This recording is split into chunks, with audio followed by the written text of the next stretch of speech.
In front of me is Realme 12 Pro Plus, and today I would like to show you how you can set up Face Unlock.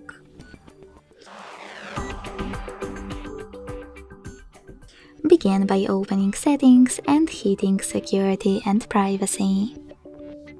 Then tap on Device Unlock and tap on Face and Fingerprint Unlock. Now select Face under Ways to Unlock and hit Agree in Statement of Use pop-up. Now enter your screen lock.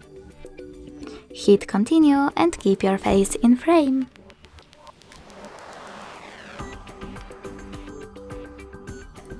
Then select Done.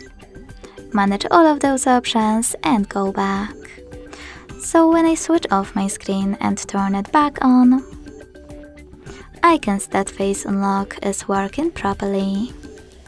Thanks so much for watching. If you enjoyed this video, leave a like, comment and subscribe. Bye!